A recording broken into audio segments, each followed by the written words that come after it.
Hey Color Squad, welcome back to ColorMeGlucose. This is the third time I've tried this video. A couple times, what video just froze on me, internet. I don't know what's going on with that. It's been acting really crazy. I may have to call the internet group and figure out what's going on. Other things have been happening. Mama Glucose had a biopsy done this past week of her. They did it over the pancreas and liver. Um, Long story short, they say she's dying, but they're not really sure what's going on, and they may be wrong. I don't even know. We're just trying to figure things out, but pray for us. Just keep praying, and that's all I'm gonna tell you. This is a story about my diagnosis story. I have had so many people asking again for me to make a video, and I'm so sorry because I thought I did make a video of this, and if I did, it was probably so long ago, but it may have been on my old channel. And I haven't been on the old channel in a while just because of everything going on, and I've just been tired and I haven't had a chance to do anything with it. But we're not talking about that channel, we're talking about this channel. So today's T1D story is about my diagnosis story, which I've had so many problems talking about because I can't say the word. I don't know why, I just can't. Well, I was diagnosed on November 11th, 2011, and it was weird because I had been sick, as far as I knew of, with the flu for probably a month or two, and that's bad because I just was working so much overtime trying to make sure my daughter had what she needed since I was a single parent. I live with my parents. We've lived with them for probably about 22 years now since she's been born. I moved back from down south 22 years ago now, this year. So it was just, it was easier. It was a convenient situation, easier. I never really planned on staying here, but we just got comfortable and never left again. And it was just easier with jobs and stuff like that to have somebody to help me with babysitting and stuff, and not have to worry about. I paid for babysitting a lot. We did have her on a babysitter, and then we took her out. We had her at pretty good places, and then my mom finally stopped working, and then they were able to take care of her, and we didn't worry about it. She hit regular school, so whatever, whatever, one of those things. But as I was saying, and I'm sorry, you guys, my asthma's acting up because allergy season is rampant here where I live at, and because of my breathing with my being sick, it's still bad right now. Nasal, as you can tell, it's horrible. So I do apologize. But okay, back to what we're talking about. My diagnosis story. Okay, so since I got off of work, and I used to work from 6 to 3 in the morning. I loved that shift because the stuff was done. I didn't really care. I was able to get on, still get done what I had to do, hang out, watch TV, get up, go to doctor's appointments and everything. But I had been ignoring doctor's appointments because I've been working mad, crazy overtime. And I mean like 100-hour work week overtime. And I always used to do that. And doctors did tell me I killed my body a lot. And it helped probably accelerate my EDS symptoms, which was bad. And my diabetes symptoms, I always had them, never diagnosed as a kid. They never looked into it. No one, my mom knew we had a family. She didn't mention it she said she mentioned it to him one time, but those doctors I had, so old school, they didn't test. I don't care what mom says. I remember the test they took, and I don't ever remember them saying it, but you know how that goes. Parents don't always remember what they think they remember, and vice versa. You know how that goes. You don't always hear what you think you hear or remember what you think you remember. We had bad doctors at one point in time, plain and simple.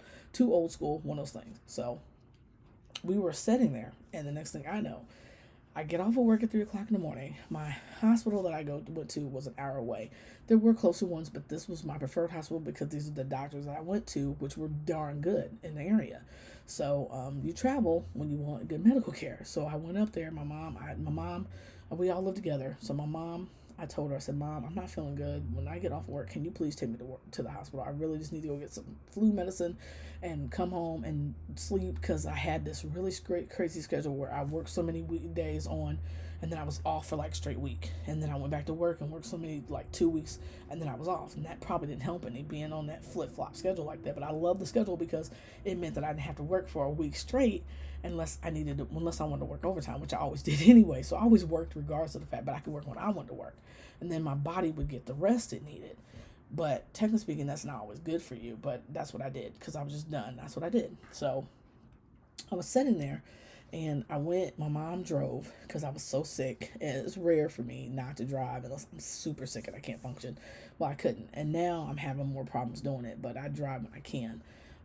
But physically, we got there to the hospital. She parked the car, dropped me off the door, parked the car I went inside and got waited on. It was me and maybe three other people there. So I went in there and got in with the nurse. Well, the person who checks you in at the front desk. So I went in there and did that. And then after that, we went and I physically went on and got called back. When I went in there, they hooked me up to an IV because they saw my history, hooked me up to IV, knew I had been in there a lot lately, but no one knew I had diabetes yet. So they went ahead and hooked me up to IV. Took her a while. They also do like really 16-inch gauge ones, butterfly ones, because my veins are bad and it's my diabetes. And it was all the problems I was having and no one realized it. So they went on ahead and got that in. And the nurse took all these blood work because the doctor told them what they wanted to take because they wanted to make sure it really was a flu. Well, the doctor came running back in there in less than 15 minutes after their people wasn't doing nothing, I guess, that night. Probably half an hour, less than half an hour, 15 minutes later, that doctor came running back in there and said, hey, look, we got your blood work back. Like, I told him to put it through because it was really weird, some of the symptoms you were talking about that you had at the front desk. So, and you told the nurse, it was really weird. So, he says, I really need to talk to you. He says, do you have anybody with you? Sorry. He's like, you have anybody with you? And I'm like, yeah, my mom's out there. He's like, well, I need to have her come in here because this is serious. I'm like, come on, Doc, man, stop playing around.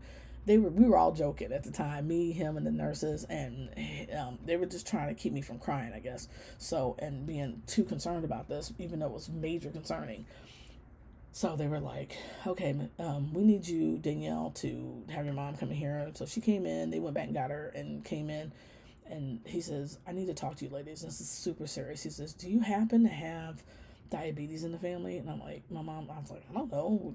I always ask my mom because our family was so estranged. I don't know half their medical history. Mom knows what she knows, and it's just that bad. It's one of those situations. But long story short, she told him, yeah, and it had skipped generations, which was crazy. And if my brother had it, who passed away in 2015, R.I.P. Love you, big boy, love you. But my mom told me later this year, all of a sudden this year, she remembered he had it. God, love my parents. They're older. One of the things. You know how it goes.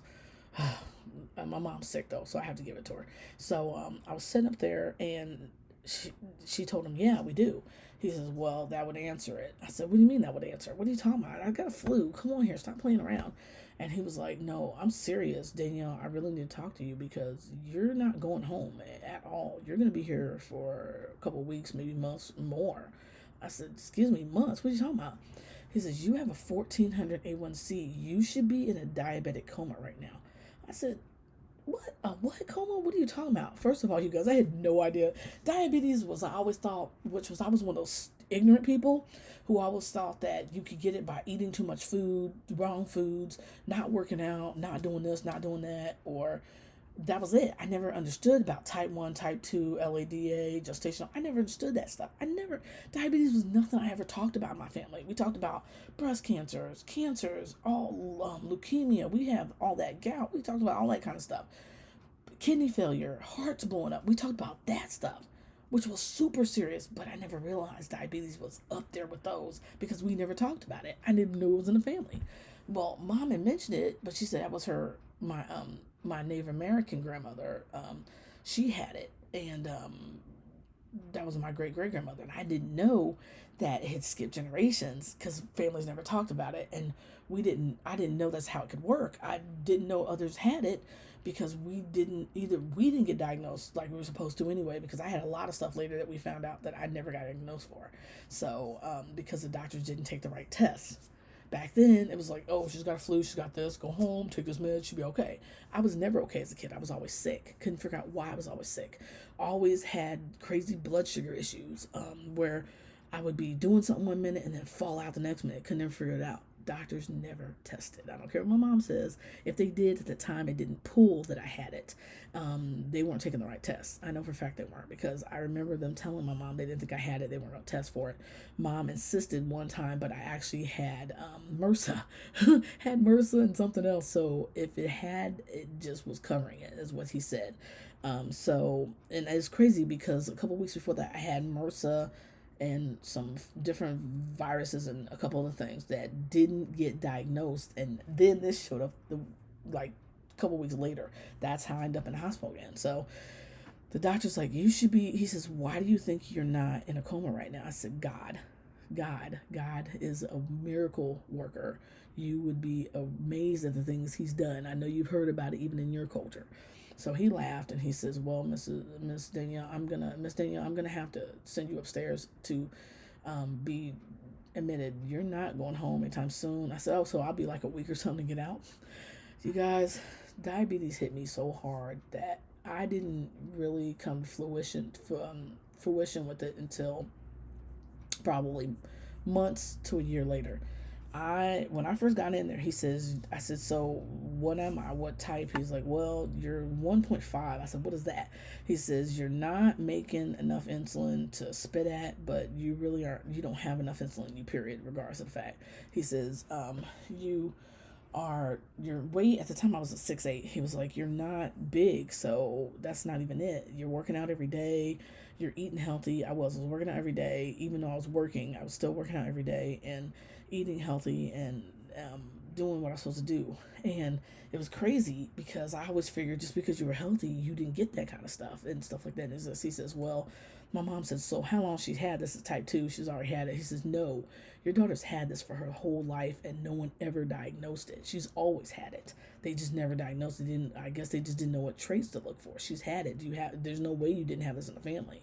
So that story didn't end there. I ended up, as you know, I still have it. So I just been fighting doctors because of weight gain from steroids and stuff. So who don't believe things unless it's textbook, that if you're not skinny, at one point in time it used to be that if you weren't dirt skinny, you didn't have diabetes.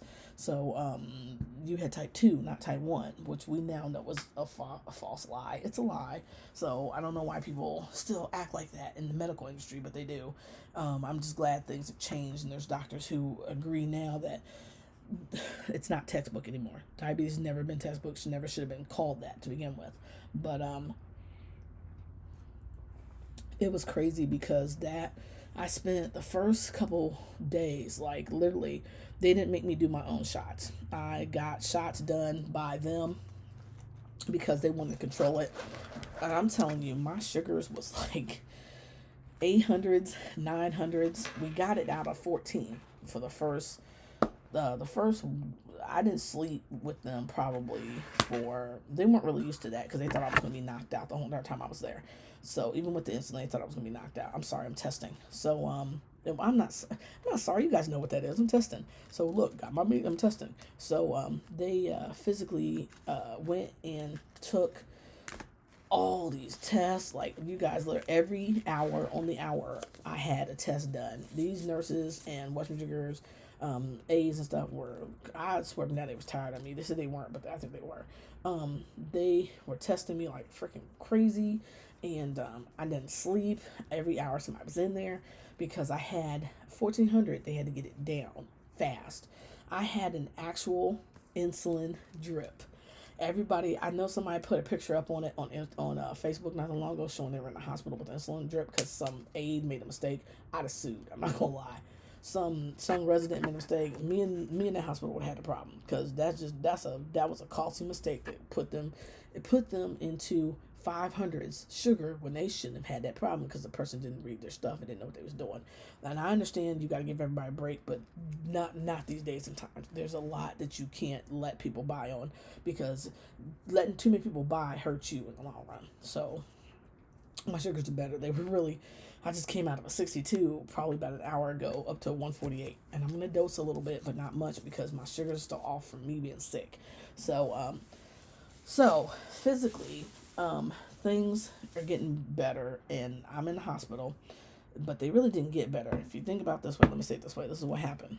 I physically was there the first 2 weeks. Like I said, it took them a while to get me out of the 900s. We got me down to 8s and then 7s and then 6s and then 5s I think I was there for like 3 weeks. By the time I got to the 5s, I was actually starting to take my own diabetic supplies. They gave me this group that I deal with is great. It's a Christian group, really great. No, I think take that back. I think they're Latter-day Saints. I'm not sure, but they're I want to say they're Methodist or Christian. I do apologize. Religion doesn't matter. They're a very good hospital. So they told me, they said, well, Danielle, we're going to give you a crash course on this. We're going to give you all these strips. We're going to give you testing supplies. We're going to give you this. And I said, we're going to make sure that you have what you need to do everything. I said, please do, because I had no idea what the frick you're talking about anyway. So I'm like, I don't even know. I said, I'm going to have this and then I'll get over it here in a couple of weeks, right? They're like, no, this is permanent. You got to go to classes. We got to set you up. I'm like, what? They're like, yeah, we got to set you up. We got to do this. And I'm like, shut up. Are you serious? They're like, yeah, you're not diabetes. You're not going anywhere, dude. It's never going anywhere. I don't know who's telling you it is. It's not going anywhere. So you're stuck with this, Chuck. It's just one of those things. I'm like, okay. So it still hadn't hit me that this was a permanent situation. So they gave me diabetic. I was used to eating veggies and fruits anyway, so I love the food that I ate. It wasn't bad, really. To me, it's not bad because it's healthy food. So veggies and fruits, and I even had like little carb pizzas and stuff like that. But they gave me like diabetic menus, and I couldn't have like graham crackers and stuff. And I don't know why. I don't normally eat that stuff that much anyway, but at the time I really wanted it, and they were like, you can't have this, you can't have that, but you can have a little bit of this, but we gotta give you insulin for everything you eat. You guys, that damn needle, and I'm just gonna keep it real, that needle drove me up a freaking wall. I hated it. Even though the needle wasn't about that big, well, their needles are like that long, but mine's are like, I got the BD needles, the little teeny ones, but literally I hated it. They had to give me heartburn. They had to give me that because they wanted me moving around, but not a lot because they were worried about my diabetes. So they were like, "Yeah, Danielle, we're just gonna go ahead and take care of this and get this taken care of, and we're sorry, but you gotta learn how to do all this. We're gonna do it for you for the first weeks or two or something like that, but then you got to do it yourself." I'm sorry, I was waiting on my stuff to go over to my sugar app. I do apologize. And oh, for you guys who are asking me about my sugar app link, I don't know what's going on with it. I'm reaching out to their country. I'm reaching out to their headquarters in Vienna right now. Look, I still got a bunch of birthmarks and stuff crazy. I'm reaching out to I'm reaching out to Vienna, the My Sugar Corporation, to ask them what's going on with my code to give you guys the stuff for my sugar. So I do apologize. I'm checking into it. So I'm not sure what's going on with the ambassador codes. They're just not working right now. So, well, mine isn't anyway. So we'll see what's happening. But so worst case scenario, I stayed in the hospital. I want to say for 3 weeks, maybe 4. And then by the time I got out, that was a total lifestyle change. I ended up set up for 50 million classes every Tuesday or Wednesday, or every Wednesday or Thursday. I had to go once a week until I got this under control. They set me up with a regular doctor there at the hospital because I hadn't really been going. I've been going, but not for that. My regular doctor got to the point where she couldn't even handle it. And then, long story short, we had a falling out because she laughed about my back, told me it was a mental thing, and that the other doctor had told her I was never going to ever be able to walk again. Literally, I wasn't supposed to be able to walk again. My back was crushed. My L5S1 was crushed. I wasn't supposed to be able to walk again, but I went to another doctor that fixed me up. So I've got to give him props, even though I'm not with him anymore because he's money hungry. Yeah. So, but now it's got to be done again. My back has to be done again. So 10 years I was told. Yeah, 5 years. That didn't even work. But we're not going there. But anyway, so this doctor just couldn't handle it. So she sent me to a real endo instead of her internal medicine doctor. Well, that was a nightmare. That doctor changed all my diagnoses from type 1 diabetes 1.5 to type 2 and was like, you're overweight. And I wasn't 6'8". I was not overweight. I had less than 10%, less than 10%. I had maybe 10-15% body fat. I was not overweight. So we're not sure why he said that, but it was crazy. So long story short, I ended up out of that endo a little bit, probably under 2 or 3 years later. I got out of the endo, went to a really good endo group. Kind of wish I never left them because they were really good. I ended up being an ambassador with another medical group for them and everything, just because they got me into insulin pumps even more. I started off with Omnipod. I love the Omnipod. Well, at first, you know what, you guys? Don't knock insulin pumps. I hated the idea of having an insulin pump hooked up to me 24/7, but because of insulin pump, I'm alive today. Literally, I couldn't handle my sugars. And if I ever go off, I can't. That's why my doctor's worried right now, because my sugars are so crazy messed up. They have been in the, again, 300s, 400s, almost 5, because of me being very sick. When I get super sick, especially with my, now me off of ketamines and stuff, oh, Lord, my sugars are crazy. So I can't get off of insulin pumps. I was one of the people who has to stay on the insulin pump. We cannot control my sugars by sticks. And long acting insulin, I actually became allergic to my insulin at one point in time. Got on ketamines, and guess what? I went from not being able to use regular pig insulin with the insulin cartilage and stuff in there, to you being able to use it. So now I'm on Humalog. I was, when I first started off, they had me on a 70-30 mix Novolog, which is really good. I can actually use Novolog, which is crazy. Even though I'm supposed to be allergic to it, I could use it. But then they moved me to, I want to say Lantus and something else, and I couldn't use it at all. So my body, my leg broke open. It was crazy. Then we found out I was allergic to insulin garligen, crazy, and zinc. Now, all of a sudden, put me on, years later, put me on, I think either my body just had to get used to it, but we think really I was allergic to it. Years later, put me on Apidra for years, and then all of a sudden, I went and did ketamines. Hopefully, this is not a sign that things get bad again, but I went on ketamine treatments and trigger points, and guess what? I can use Humalog again, so I'm not allergic to that again, which is crazy. So I'm back to using regular insulin again. So now just Humalog and my pump, Humalog. I can't. They don't have me on Lantus because that stuff is expensive. My insurance won't cover all that stuff. It does, but it doesn't. They just don't want to put me on it. I'm actually not allergic to it, but they just don't want to put me on it. They want me to just do one insulin and that's it. So he's got me on Humalog right now. So I'm not having a problem with it. I like it. It's a good thing. I actually got to give them a call and get a new card, but I do like it. It's a good thing. And they have a good program. They really do have a good program. They have stepped up their game since COVID. So literally even more. I mean, one of the best ones out there. They've got a great program right now. So physically, my diagnosis story turned from a nightmare into a blessing, because without it, I'd have never known that I had even more medical problems than I thought we had, and my life wouldn't have been better, and I wouldn't have met the people that I met without it, which is crazy, but I wouldn't have. So don't always think of your medical problems being a burden. Sometimes it can be a blessing in disguise, and never thought I'd be on some of the best technology I've ever seen in my life. And more, even though I work in the computer field, I kind of really want to go towards working for one of these companies and not being who I'm with now. I love my job. Don't get me wrong. I love my job, but I really love the diabetes technology out there. And if that means I get to do more with it and still do what I love doing, working with computers, then I may end up doing a switch before it's over with. Roche, Tandem, Omnipod, Medtronic, world's open.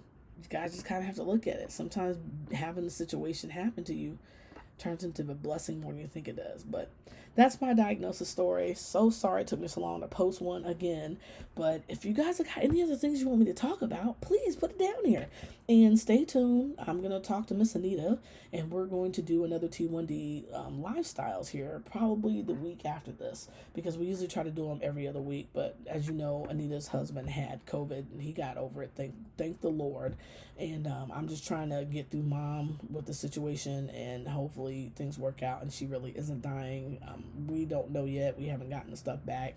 She may have to have chemo, and they're talking about chemo next, so we'll see what happens. But I don't know. Doctors have been wrong with our family history, so we'll have to figure it out. You know how that goes. But thank you guys so very much for watching, and stay tuned for the next episode. I'm going to try to film another one today, so that way I can post it next week, but not even sure what I'm going to talk about. I kind of think I do, but I'm not sure, but I'll leave that for later on. Thanks you guys for watching and being such loyal subscribers, and thank you for all the subscriptions. I really appreciate it. I really do. You guys have no idea how much this means to me. It really does. And please send your friends and your families, and send your doctors and things like that over to me too. I have doctors reach out to me all the time for talk to me about stuff. I really appreciate you guys for watching. Have a great day. Bye.